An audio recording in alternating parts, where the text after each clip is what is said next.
One of us is getting fired, and I'm going to take my chances it's going to be you.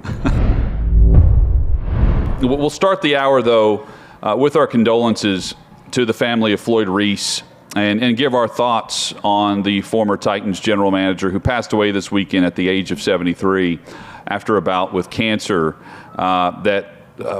he was working last week on local radio on 102.5 The Game, or last year, 102.5 The Game, and stepped away. And you got the sense then that something was going on. And word trickled out then that he had a health issue.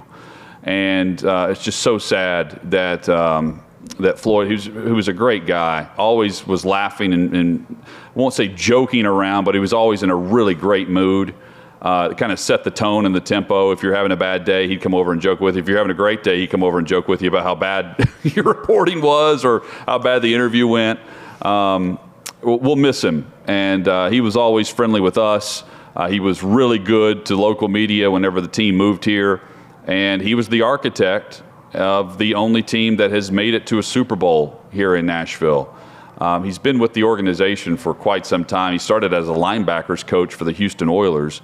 Worked his way up to general manager, was there whenever Jeff Fisher was hired as the full-time coach, moved to Nashville, and we know the story from there. But Paul, he was a great guy. That's where we should start. Yeah. He was just a solid dude. Solid guy. Lived football.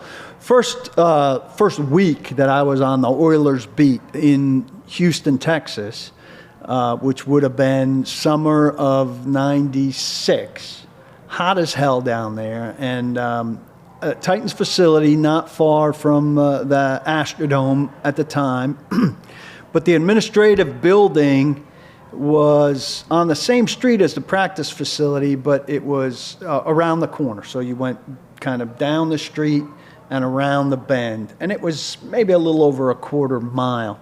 And so everybody drove it.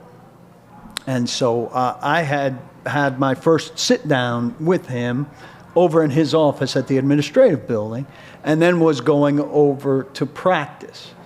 And my car was still being delivered. The Tennessean these days would still do something like they were relocating me, and so my car was coming. So I had a rental car.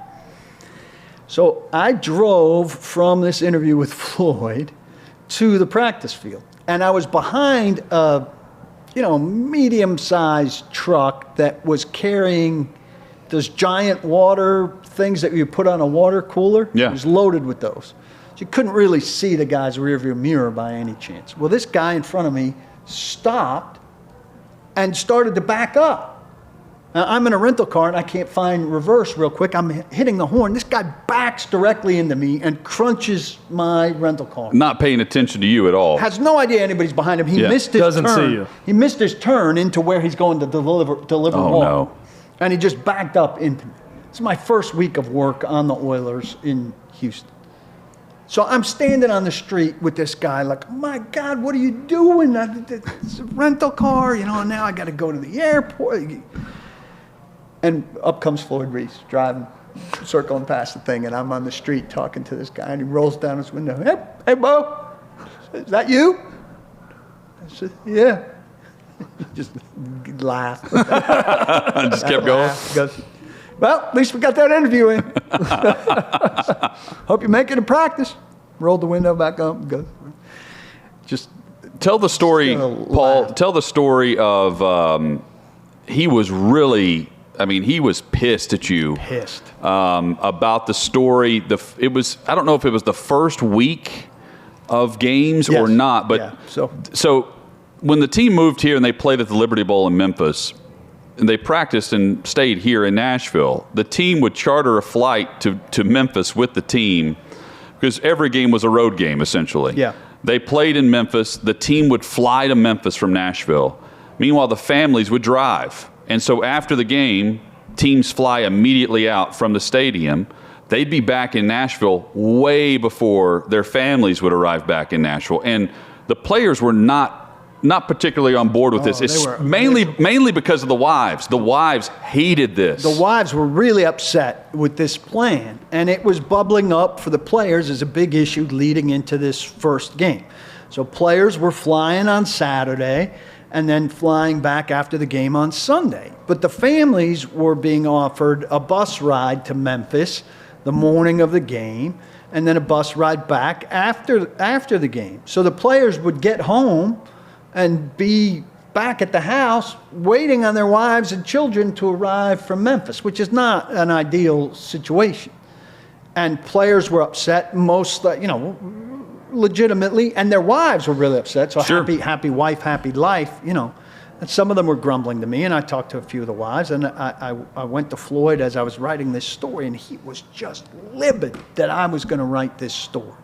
He said, we got a million moving parts going on, and if you think I give a damn about this in the context of all we have going on, getting ready for the Raiders and commuting to this game, you're insane.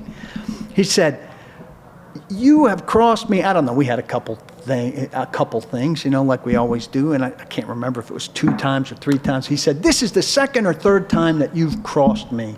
Not crossed, effed. This is the second or third time that you've effed me. If you do it again, I'm going to take my chance. One of us is getting fired, and I'm going to take my chances. It's going to be you. I walked out of his office, and I'm still pretty young at that stage, and this is the strongest hit that I've taken from a guy. Dressing down. Power. And I just remember walking out of his office thinking, that was big time one right there. Well, it was a non-football issue during a football week. Right. Where intensity is high. Yeah. And it's probably Wednesday, maybe Thursday. So I walked out of there. I remember going out for drinks with somebody that night, like trying to wind it down and whatever. And then, as all things do in situations like that, it just kind of peters out, and you move on and you're doing whatever. But I remember at the end of the season crossing paths with him somewhere and him saying, we got off to a pretty shaky start this season, didn't we? Things turned out all right, didn't they, Bo? And it was just like, he kind of put a and cherry. Bo was his name for everyone. We call everybody Bo. Still out at the facility, you hear some people swing their arms. He does this, like always just kind of swinging on me. Hey, Bo. So sometimes out there, people still say that, they were either around for Floyd or they caught that from somebody who was around for Floyd. Thanks for watching. Be sure to subscribe and hit the bell so you're notified every time Outkick 360 goes live. We are live weekdays, 11 a.m. Central, noon Eastern, right here across the Outkick network. And while you're at it, like this video and let us know what you think in the comments below.